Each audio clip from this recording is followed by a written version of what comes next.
He laughed at a janitor's kid right up until she said, "I speak 9 languages." Black marble, gold chandeliers, Manhattan glittering, none of it helped Rick Sullivan when the little girl lifted her chin and met his eyes.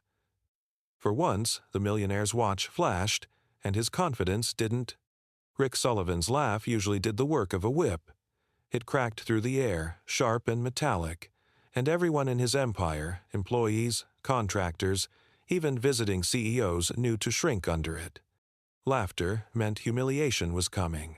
Laughter meant Sullivan was circling for blood.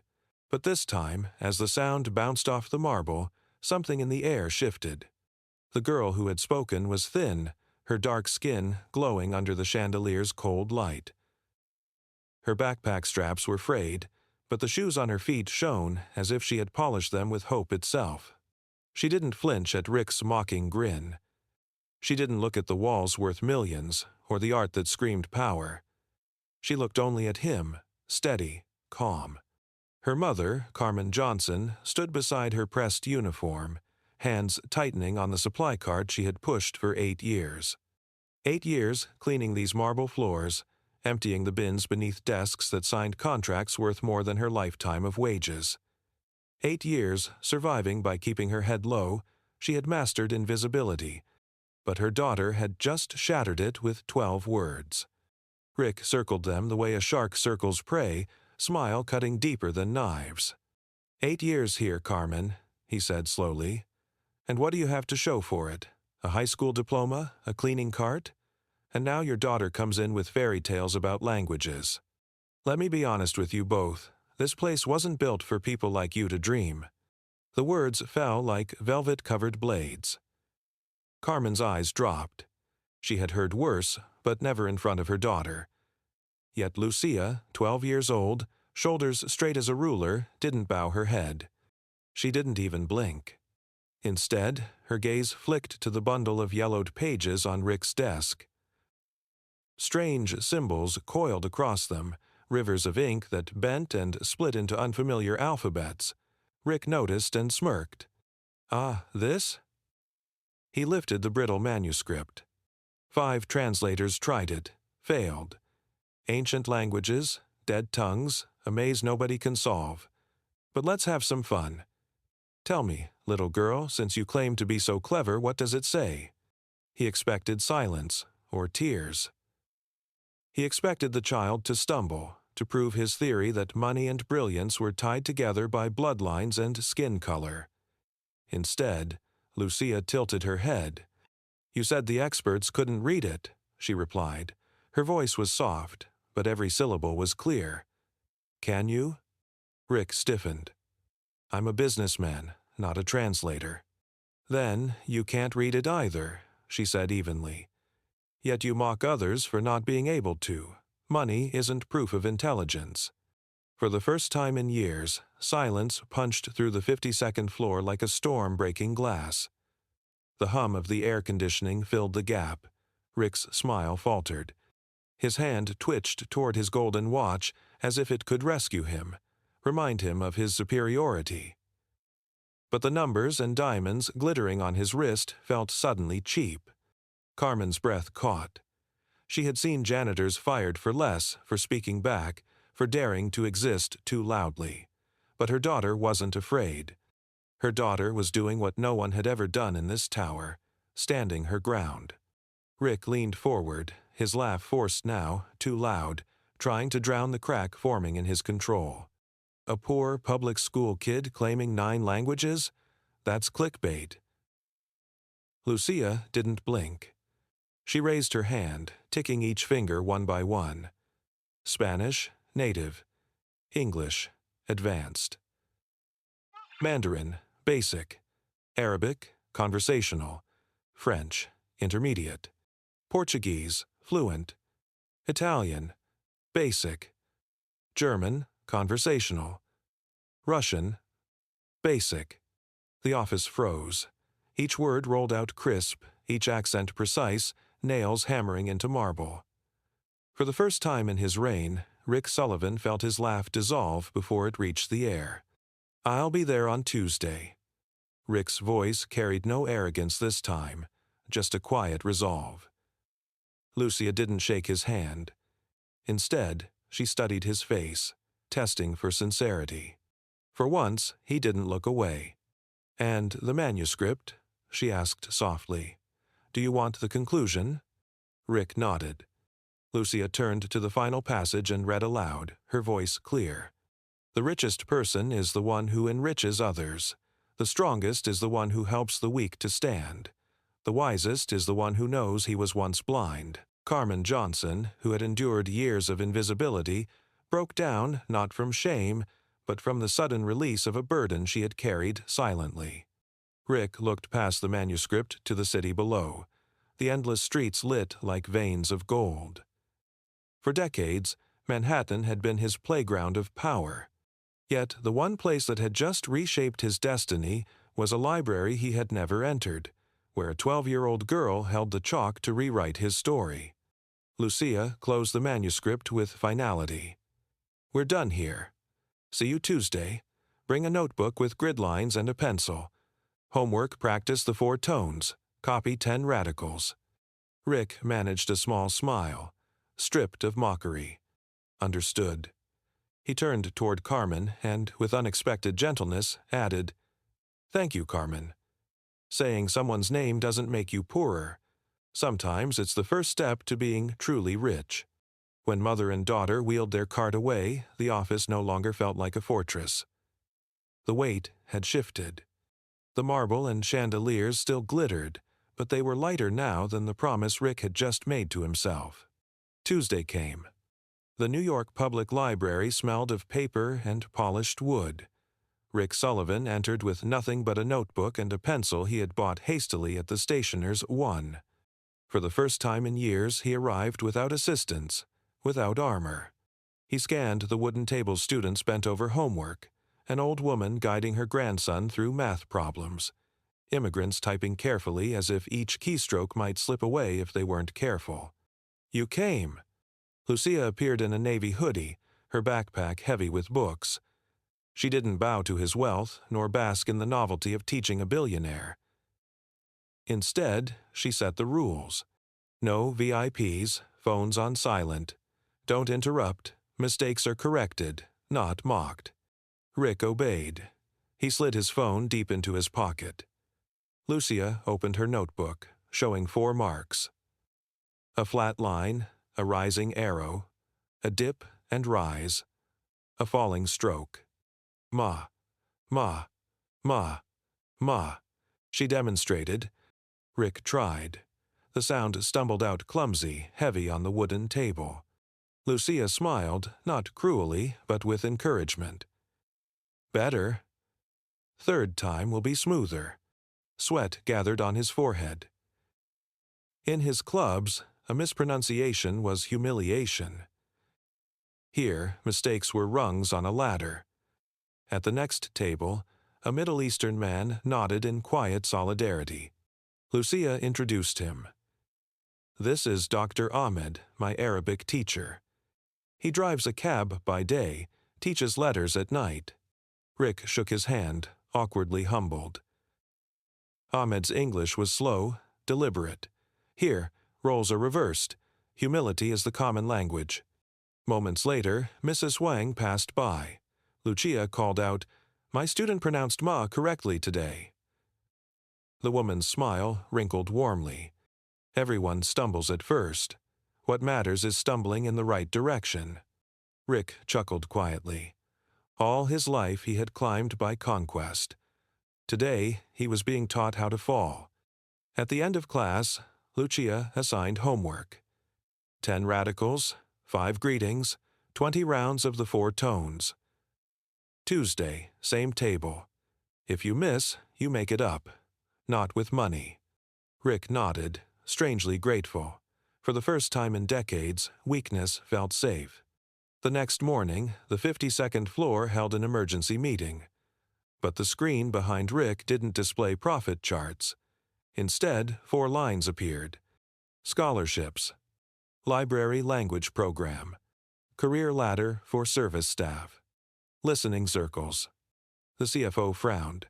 "How much will this cost? Shareholders will want the ROI." 150 full scholarships, Rick answered without hesitation. Long-term funding for 12 library branches. A career path so service employees can rise through roles. ROI? Measure in a year. Retention.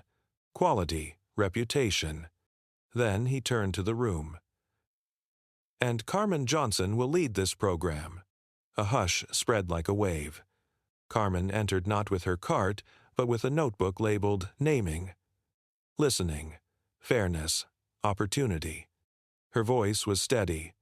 Respect begins with saying names right. Then comes responsibility, fixing processes, contracts, shifts, benefits. Opportunity must come with guidance. Someone muttered, "Isn't this favoritism?" Rick didn't flinch.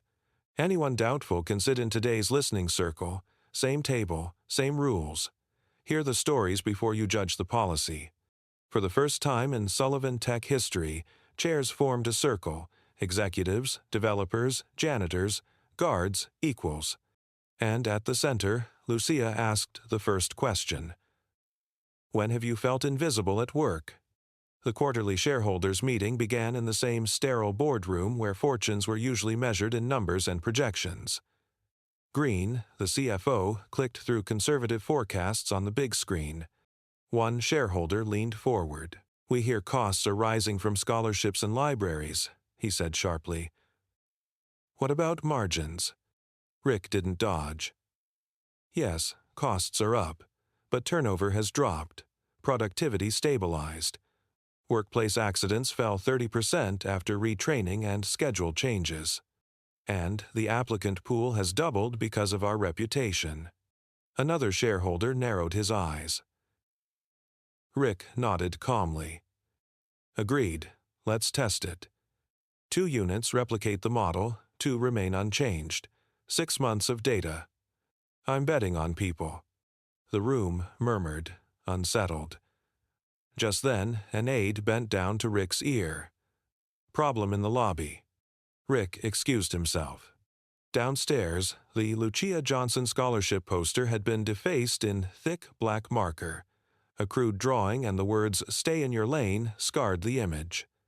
No slurs, but the meaning was unmistakable. Race. Class. Carmen's work. Employees clustered, whispering. Security looked uncertain. Carmen stood pale but unbroken, chin high. Moments later, Lucia arrived, her backpack still slung over one shoulder. She stared at the words for a long second. No tears. She lifted her phone, snapped a photo, then turned to the crowd. "We do 2 things," she said. 1. Erase it. Filth doesn't get to linger on a wall of opportunity. 2. We don't erase in silence. Rick's voice followed, steady as steel. "Here, we call people by name and we fix what's wrong. This attack is against Carmen Johnson, against Lucia Johnson, and against everyone who believes education is a right. We don't retaliate, but there are consequences. Camera review. Suspension. Bias training. And a public apology if the harmed will accept it." A mid-level manager suddenly stepped forward, his face tight. I did it," he blurted. "I was angry. The company's changing too fast. I didn't mean to insult her skin." Carmen looked at him directly. "Lack of intent doesn't erase impact. Your fear doesn't give you the right to push me down." Rick issued judgment on the spot. 3 weeks suspension without pay, 3 listening sessions, a public apology. Reinstatement only if Carmen and Lucia confirmed they believed his sincerity. The man's eyes filled. He whispered, "I am sorry," looking at Carmen for the first time. Carmen gave a small nod. "I hear you." The janitorial staff scrubbed the graffiti away. Rick ordered the poster not to be reprinted. Instead, he had it framed, its faint stain preserved with a caption beneath. "Defaced. Restored. Stains kept to remember," Lucia added, "and list the names of those who scrubbed it. Justice isn't erasure, it's repair." Heads nodded. Community justice was no longer theory, it was lived practice. Rick returned upstairs. "Apologies for the pause," he told the shareholders. "A lesson just played out downstairs. It didn't break our business model. It built our trust model." For the first time, an elder shareholder who had sat silent throughout finally spoke. His silver hair gleamed under the lights. "I despise hollow PR. But if you're building a workplace where janitors and engineers resolve crises together, I'll keep my stake another 3 years." That evening, Rick returned to the library. Lucia handed him a classical Chinese passage. "Good," she said. "Tomorrow are the first scholarship interviews. Do you want to sit on the panel? Not to grade, just to listen." Rick nodded. "I've spoken too much in my life. Now it's time to hear others." That night, walking through the 52nd floor, he passed walls that no longer held million-dollar paintings. Instead, photographs lined the halls. Dr. Ahmed, before a chalkboard of Arabic script, Mrs. Wang, smiling, behind a tower of books, a young girl holding her scholarship letter, Carmen speaking at a round table. On the wall, the framed poster still bore its faint scar.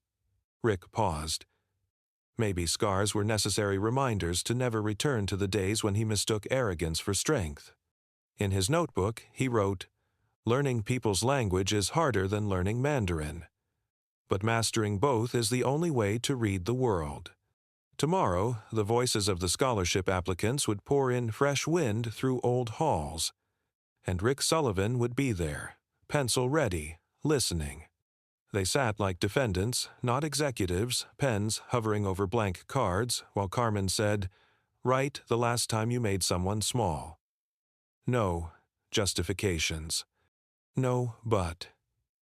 The conference room's glass walls reflected faces you usually only see on magazine covers, now bent over private confessions. Shame moved from the hallway rumor to ink on paper. Mark Green stood first. "I asked to flag an application, Chloe's, because I feared this program would shut out kids from our tier. I was wrong. I recused myself from the review panel for 1 year." The room didn't cheer. It clapped once, evenly, the way you acknowledge a weapon laid on the floor. "Step 2, Carmen said. Education." Lucia took the dry erase marker like a conductor's baton. Beside her, Dr. Ahmed and Mrs. Wang flanked the board like sentinels of grammar and grace. 3-2-1, Lucia wrote. 3 hours. Responsible listening, say names correctly, ask open questions, respond without defensiveness.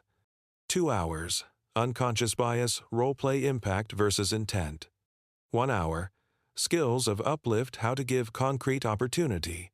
Shadowing, mentoring, microgrants. No endless slides, Carmen added. Real stories lead. Every manager had 30 days. Attendance wasn't a calendar item, it was a condition of authority. "Step 3, Rick said, picking up the thread he'd promised shareholders. Action. 2 units would pilot, 2 would remain control. In the pilot, Carmen's team redrew the custodial ladder. Cleaner to team lead to facility coordinator to safety and operations associate, linked to night classes at the library, basic IT, communication, English, Mandarin, Arabic. New timesheets logged study hours as development, not lost productivity. "Step 4, Lucia said, circling the number until the ink thickened. Multiplication. Every employee enrolled would mentor 1 scholarship student 1 hour per week. 1 hour times 300 people times 52 weeks. 15,600 hours. Rick underlined it. That's a parallel school. Month 2. Numbers arrived like proof stamped clean. Pilot units showed 29% fewer cleaning errors, 35% fewer safety violations, and a 12-point jump in internal NPS. Control units didn't move. Mark Green presented again, no hedging. Measured, repeated. This isn't PR. Outside their walls, the library network bloomed. 12 branches set community language hours. Tuesday nights, Mandarin Mrs. Wang trained 6 assistants. Thursday nights, Arabic Ahmed trained 4 former Syrian students. Weekends, a reading ancient text circle with Lucia, now 13, and a volunteer linguistics PhD. Maria Rossi built an Italian-Spanish conversation group for parents, mothers, and children learning together at the same table. Family, conjugated. Resistance still came. A late-night show scrolled to Chiron. Scholarships favor minorities. Middle class left behind. A pundit waved cherry-picked charts. Rick didn't go on air. Instead, they opened a library auditorium and held a public town hall. Scholarship students spoke, parents described shift work, managers outlined process changes. A Jamaican-born worker said, "I learned Excel at night. Last week I filed my first report. My supervisor praised it." Applause washed the room.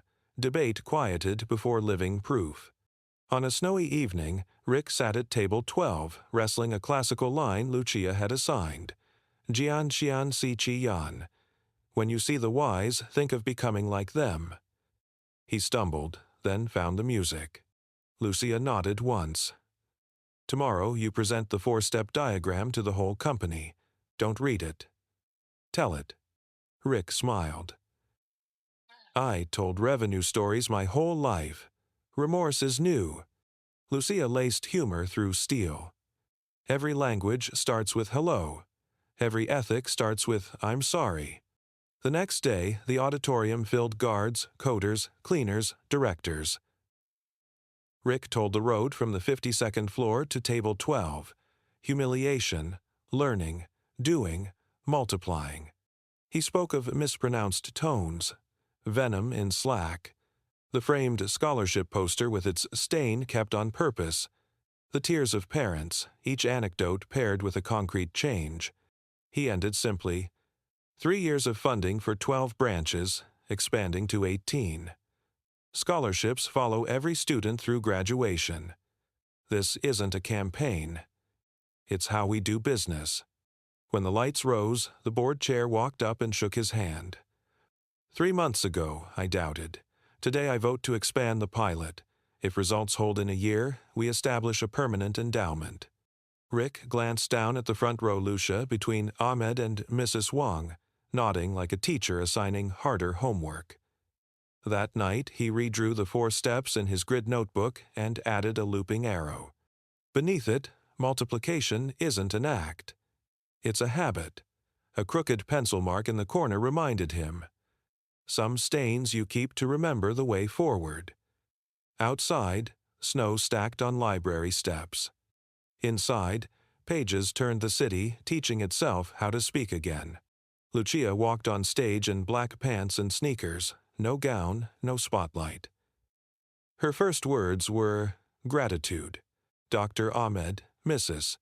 Wang, Maria, the librarians who unlocked the rare books cabinet, and her mother who taught her patience. Behind her, the round table was set. Professor Klen, doctor. Farah, Associate Professor Romano, 3 scholars, prepared not for spectacle but for co-reading.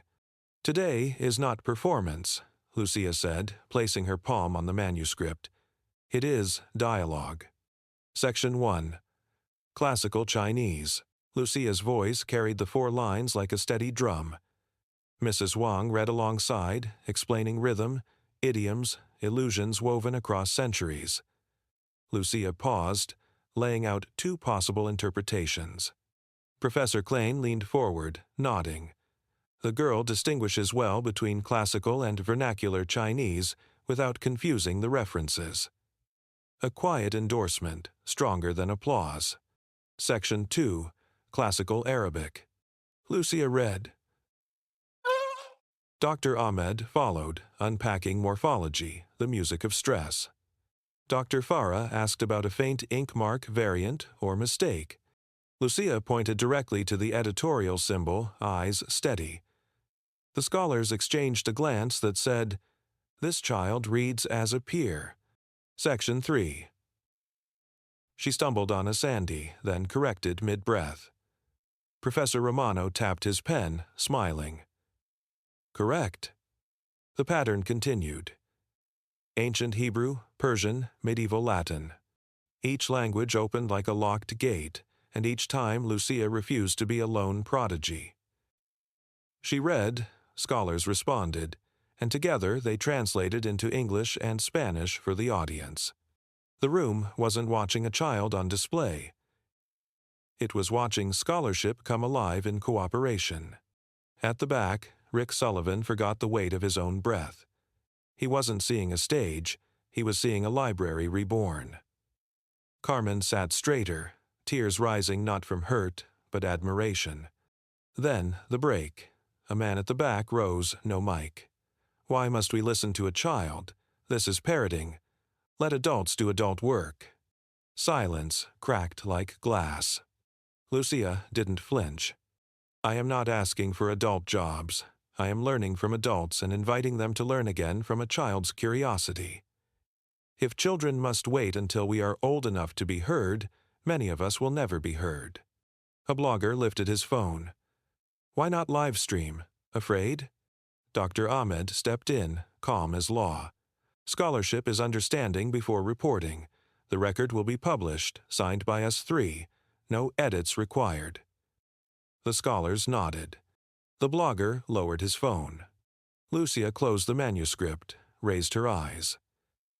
If today has something more important than reading texts correctly, it is reading society correctly. On the screen behind her, Rick's 4 arrows appeared: humiliation, education, action, multiplication. From a marble room of humiliation, she said, we came to the wooden tables of a library. From apology came scholarships, career ladders, mentoring hours, and now multiplication. She invited Rick on stage. He moved slowly, no longer the diamond-suited monarch of Sullivan Tech, but a man carrying something heavier than wealth. Today, Rick said, I sign into being the Lucia Johnson Foundation for Human Dignity. $500 million, entrusted not to Sullivan Tech, but to an independent board. Librarians, community leaders, scholars, frontline staff. Carmen Johnson as executive director. Dr. Ahmed to lead languages. Mrs. Wang for pedagogy. Maria Rosie for family learning. No corporate logos, only students' names. The room stirred. Bradley Carter, an old Summit Club ally, jumped to his feet. $500 million? Rick didn't argue. He held up the charter. The fund is locked, outside Sullivan Tech. Priorities: frontline scholarships, community language, service worker career ladders. The company's board chair stepped forward. This is Rick's personal commitment. The firm is not paying. Bradley sank down, silent. Lucia didn't gloat. She turned to the scholars. A foundation cannot live closed. It must be an open ecosystem. I invite the universities here to sign. Community credit for library classes, professors crossing campus gates, library as open campus. The three exchanged a glance, then signed. Blue ink spread across the page like a new river. From the back, a man stood. I am father of Chloe Green, the girl who didn't win a scholarship. I was angry. But today, I see fairness is not a side door. My child has resources. Many here never had a chance. I volunteer 2 hours weekly as mentor. Beside him, CFO Mark Green, Chloe's father, rose with a husky voice. I once wanted the side door. Today, I ask to open the door. The hall rose not in fireworks, but in the sound of shoes brushing wooden floorboards as strangers stepped closer. The colloquium ended not with triumph, but with a flash class. Lucia invited Bradley Carter up. 1 minute of Mandarin. He tried. Ni hao. Wrong. Laughter rippled. Lucia corrected gently.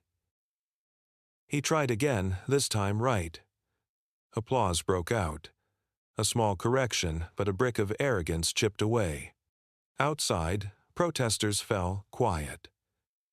Carmen led her daughter home, listening to the night wind through trees like pages turning. "Tired?" she asked. Lucia smiled. "Tired, but worth it. Tomorrow I still have a vocab test." They both laughed the most ordinary laugh of the day. That night, on the 52nd floor stripped of its marble table, Rick signed the asset transfer. Carmen drafted living wage policies. Dr. Ahmed worked on a language as empowerment curriculum. Mrs. Wang built pedagogy without shame. Maria expanded the Mother-Child Club. At the table's edge, Lucia wrote 3 rules on a note card. Say the right name. Listen responsibly. Empower to multiply. Rick opened his grid notebook and wrote, "Today, no one won. Knowledge won. The library won. The children, even the child once inside me, won." The city breathed slower that night, its breath filled with page turns, apologies, greetings in new tongues, and a promise signed in blue ink. Tomorrow, multiplication would truly begin.